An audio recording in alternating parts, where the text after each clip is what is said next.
Hey everyone.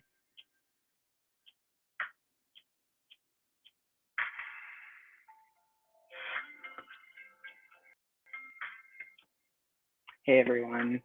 David here with MAX Ottawa. We're going to be learning some basics of sign language this morning. So I'll wait to get started. We'll wait for a few people to jump in. And we're just going to go over some of the basics. It's not going to be anything too intense. If you do have any more questions about learning ASL, definitely feel free to send the page a message. I'll do my best to respond right away. And we're going to get started by going over what ASL you already know. With ASL,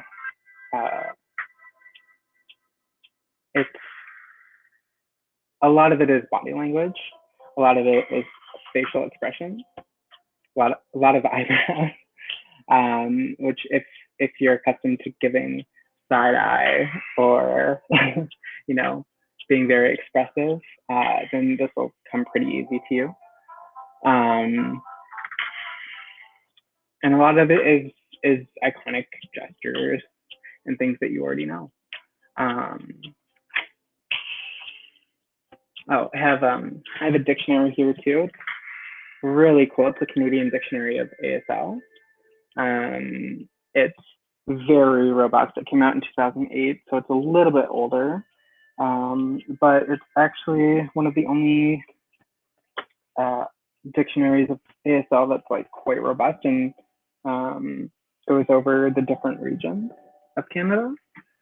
Because you wouldn't think that you would use American Sign Language in Canada, but we definitely do. It actually came from France, and it's very similar to French ASL or French Sign Language, which is not the same as Quebec Sign Language. So there are a lot of differences in the sign languages around the world. So to get started warming up, I think it's important to go over some of the basic structure. So when you're using your body, it assumes that you're talking about yourself. So to give an example, if I were to say my name or introduce myself, first of all, you would wave, which is a pretty iconic gesture. And then, so you would wave, acknowledge the other person, of course, and then you would, say, you can go my name, or you can just do name. So this is name. We'll just start there. Start off easy. Just get warmed up. So name, name me. And basically why this is name is because it almost looks like, to me anyways, it looks like you're labeling maybe like a jar or something, but also it's the letter M. And so you just tap it on the other finger like so. And there's no other important aspects to this sign, just the motion, so the tapping, and then the palm orientation. So you want your fingers to cross each other, have one over top of the other, and tap for name. And then you move to a pointer finger. You can point to yourself. Similarly, if you were to say this is someone else, or this is the name of someone else, you can do name and point to that person. Pointing is actually really important in sign language. It's how pronouns are used in sign language. So there's no he, she, or they in sign language. It's you're pointing to the person, or you reference the person.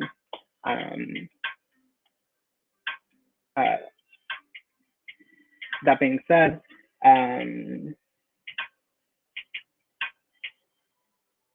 so getting started with sign language, it's important, like if you don't know something, don't stress about it too much. Try and think of like a gesture or a way to communicate that through a facial expression. So if someone were to say, oh, your name is, let's do Joe. So J-O-E. Actually, I'm gonna move the camera a little bit, that way the window isn't as intense. Okay. So J-O-E-U question mark. So like that person would be asking, are you Joe? And then I can essentially say no by just shaking my head no. And you can also ascribe that to a sign. So I could do name, but I could also negate name. So I could say my name isn't Joe. So that would be, negation. And then it's assumed when you don't negate something that is a positive. So name.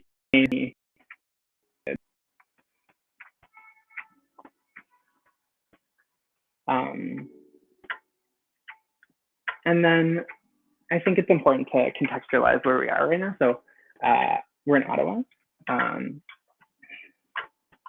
So the sign for Ottawa is Ottawa. So it's an O, you take it across your chest and down. Similarly, Toronto. So Toronto is open palm, and it goes from here to here. So Toronto, and then Ottawa.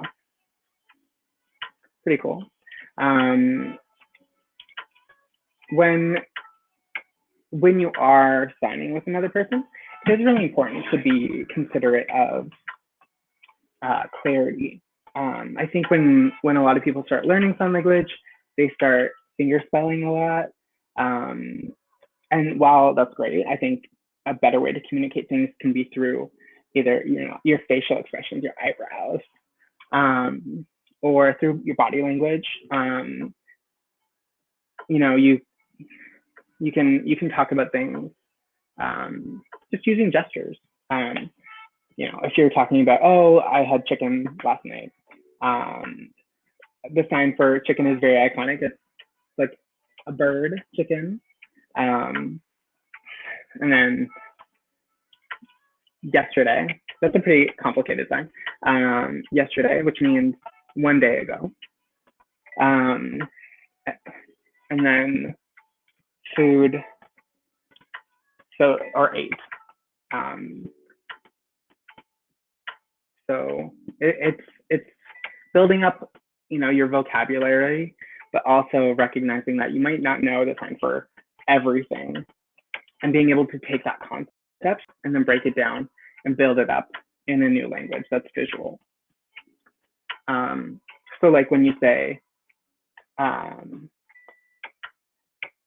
an example, you can say, oh, that guy is really cute. You can say cute, or sugar or honey, but cute over there. And then you can ask someone about it by like raising your eyebrows. Do you think he's cute?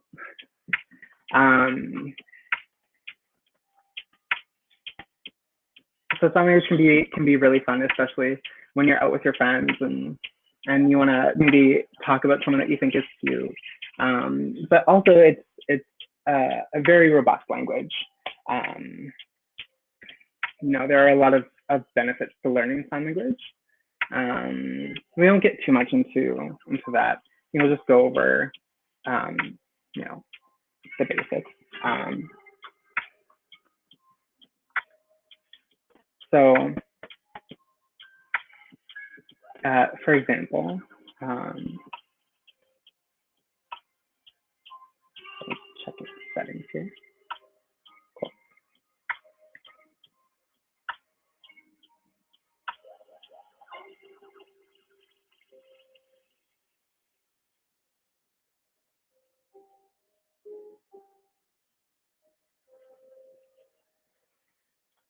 Okay. So, does anyone have any questions? If you do have any questions, you can jump in, ask what some sort of gestures or expressions mean. We won't go over the alphabet. I think there are a lot of guides on the alphabet, but I do want to go over some fun queer signs, let me just go through the alphabet. Queer. So queer is taking your flat palm, bending your middle finger down, and then running it across your hairline. Queer. So it's a very, I want to say like flamboyant sign, like it's very large. But there are smaller signs, it's small. But I think, queer is definitely an important sign. One of my favorite signs is trans. So trans, super cool. So you're taking an open palm, holding it against your chest, and turning it until it closes. So we're going from this hand shape to this hand shape, and we're rotating.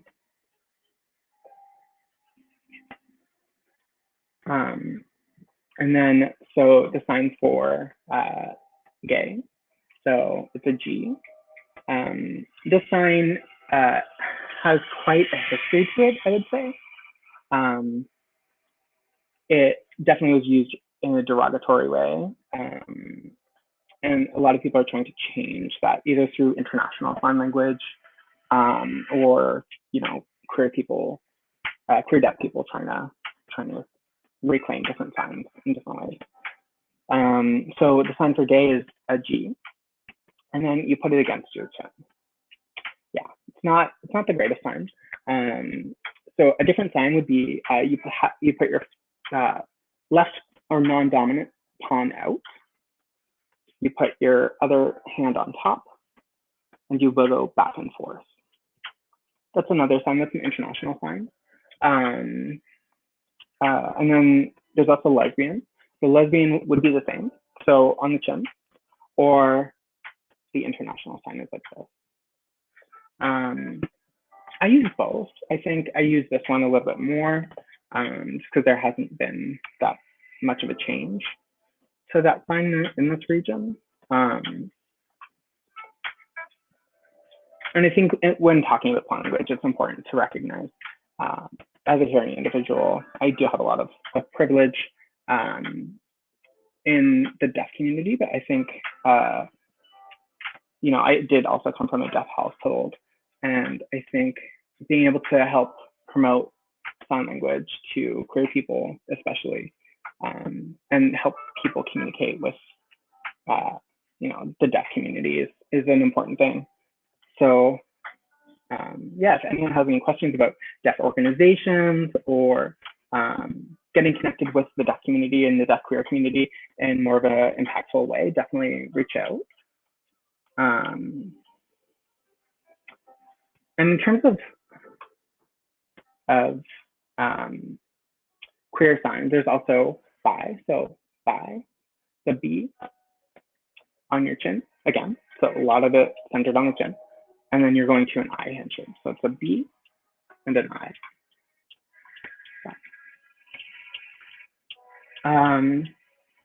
Yeah, and if anyone wants to learn any other sort of queer signs, definitely let us know.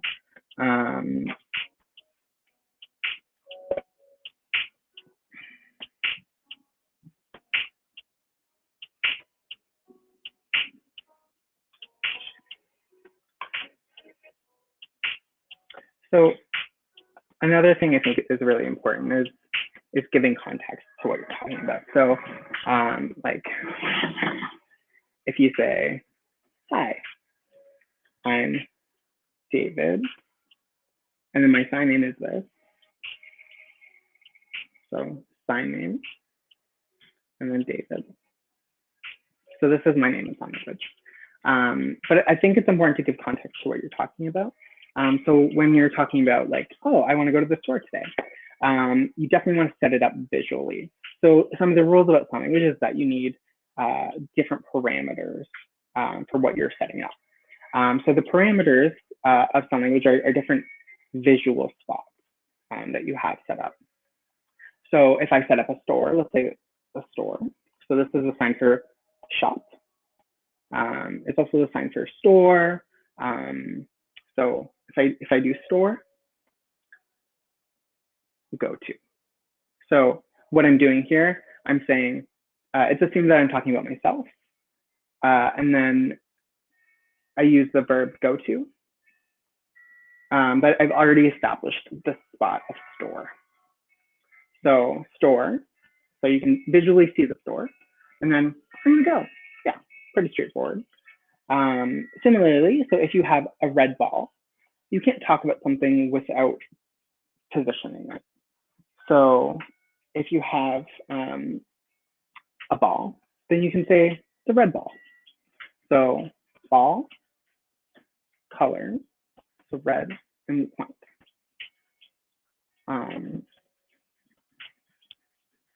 And you're always assumed that you're talking about today, too.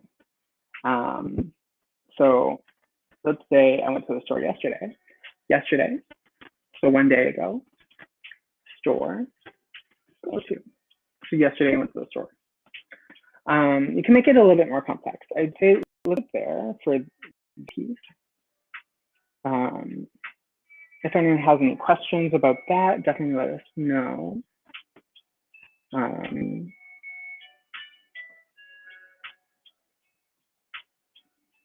I think body language too when you're setting up things. So like, let's say I have my friend Joe. So Joe, and I point.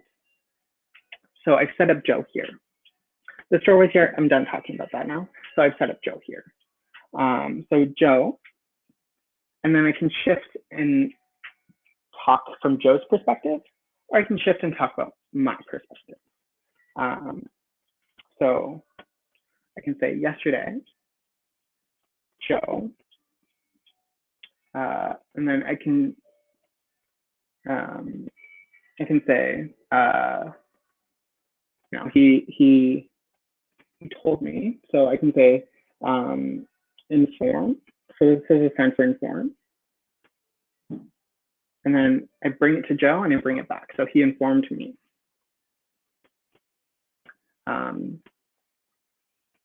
So Joe, J-O-E, informed me yesterday, store, go to. Joe told me yesterday he went to the store. What did Joe buy? I don't know. What store was it? I don't know. But these are things that you need to dig out and probe more in English as well. You can obviously give more complexity to sign language. I think being able to communicate effectively in sign language means that you are very animated with your facial expressions. Your eyebrows. Yeah, if anyone has any questions, definitely let me know.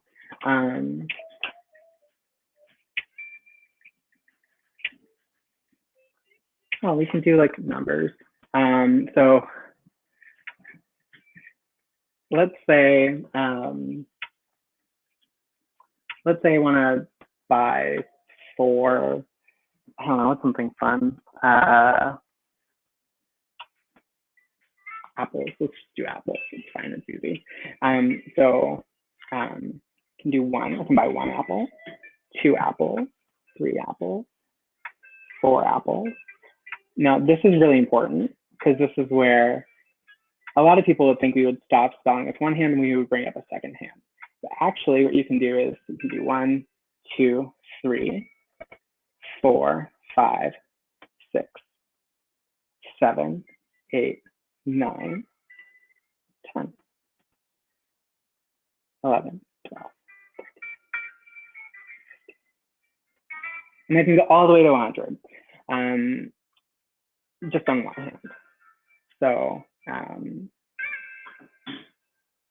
it's a lot easier to use sign language than it is to finger spell numbers than it is to do it, I guess, just without having thought of it.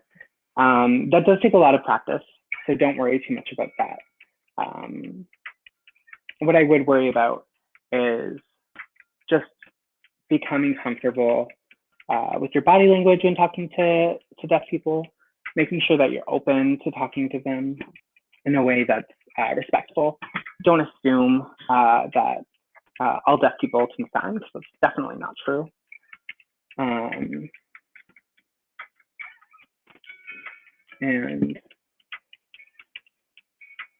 sign language is very complex, and if you get it wrong, you can get it very wrong. Like the sign for pizza. So there's a lot of different signs for pizza. The one I use most common is a gesture, actually. It's this. There's also pizza with 2 Z's. So this is the letter Z. You double it up, Z, so pizza. But there's one, and it's people will go and do this sign a lot. So this sign, it means vagina. And if you eat a lot of what looks like pizza, if you eat a lot, then you become full. Definitely not what happens when you use that sign and you eat it. So you don't become full. Yeah, sign language can be very complicated, and if you mess up, it can be funny in most cases. So also don't worry about messing up when you're learning. If anyone has any questions, definitely leave them in the comments below.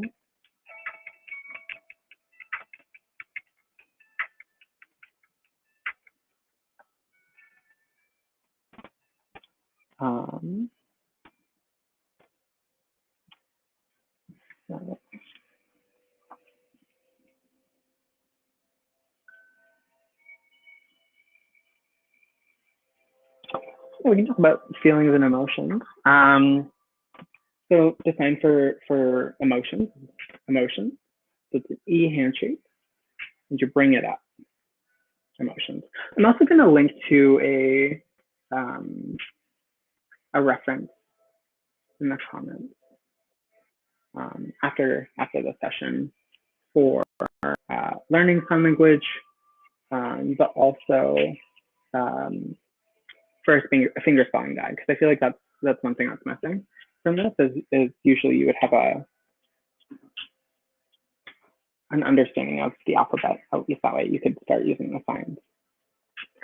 But definitely feel free to use this as a resource. It's going to be available afterwards on our MAX website as a resource and our YouTube page. For emotions, so emotions. E handshake, again, just you're bringing that up and you are cycling from your elbow up in a circular handshake, or in a circular motion, and your hand shape, your palm is facing you. So motion. When you're talking about emotion, a lot of it is going to be on the face, I think. Your eyebrows, when you're mad, go like this. When you're happy, you're open, or you're surprised, they come up. So how am I feeling? So feeling is the same hand shape queer, actually. You just have a different motion and a different palm orientation. So you bring it up through the middle, and you're sort of flicking it up because you feel here, right? So feeling. So how do I feel? I feel good. I feel good. Or I can feel bad. Feel bad. Bad. And what that is doing, there are two different signs, or I could negate one sign. I could do feel, don't feel good. So I'm using my face and I'm shaking it back and forth to negate that. So I don't feel good. Or I could like feel bad. I feel really bad. Sorry, the really was, ignore that. Really, that was signed English. Fine. There are some differences in sign language when you talk to deaf people. Some deaf people will use signed English, and I can demonstrate that. And some people will sign in a very visual way using ASL. So along the spectrum, you have a lot of variation. But to get back to the emotions and the same hand shape that we use.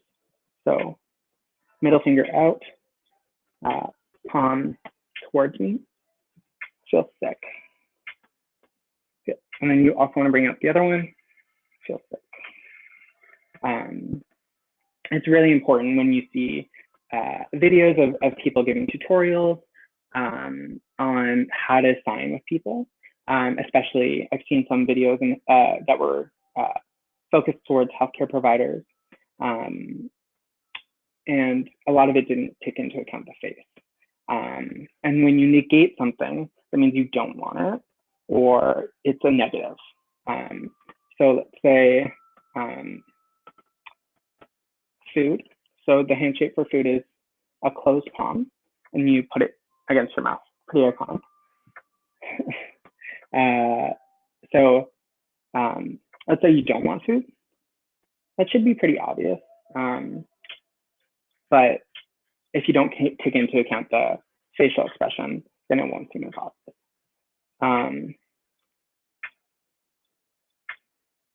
And going back to emotions and feelings, I think talking about those things with other people is definitely very important right now. So definitely share, if you're feeling excited about learning the sign language right now, or how you're feeling. But to go back to the different emotions that you can experience in like using sign language. So there's upset.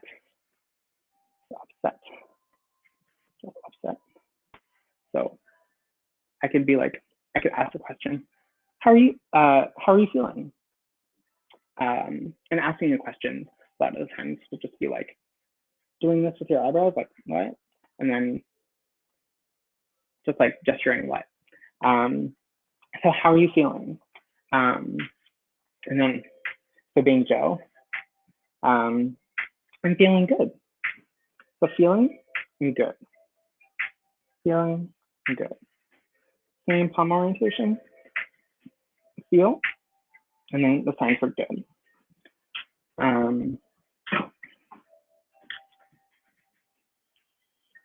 Or I could ask Joe, oh, are you sick? Sick? And then he'd be like, I'm sick, yeah.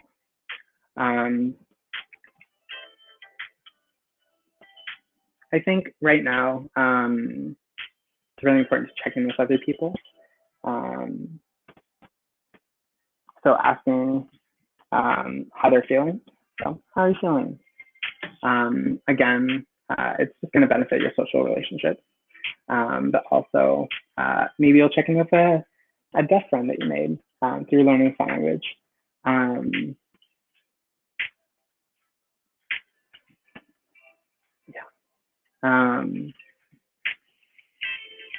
some other signs, some other things we can talk about. I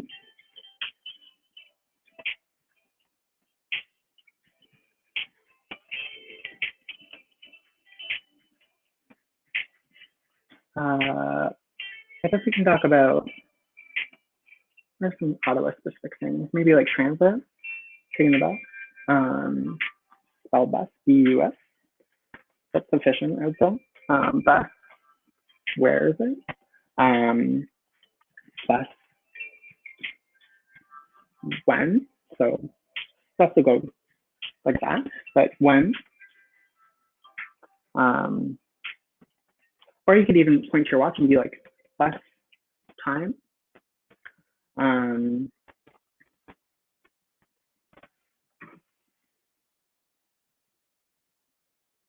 When we talk about ASL, I think it's also important to talk about the history of ASL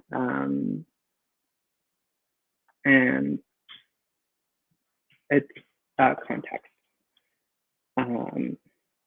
So if anyone does have any questions about that, definitely let me know.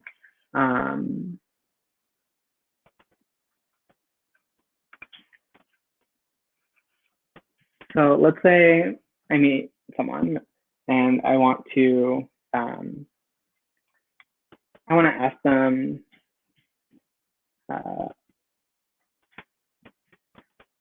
to go to a movie. I can say movie. So it's two flat palms rubbing against each other. Movie, watch.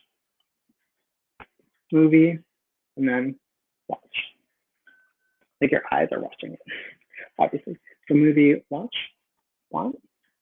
So this is a sign for want. So open palms to close palms.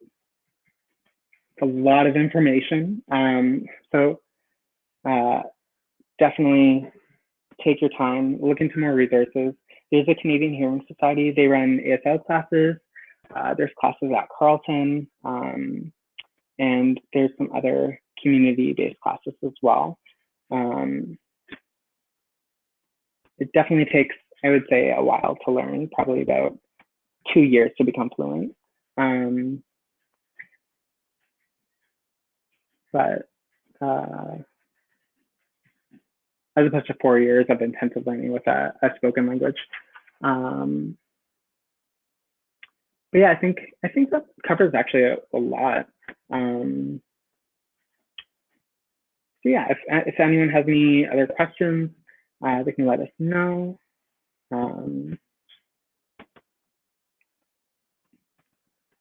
I'll leave a minute for questions.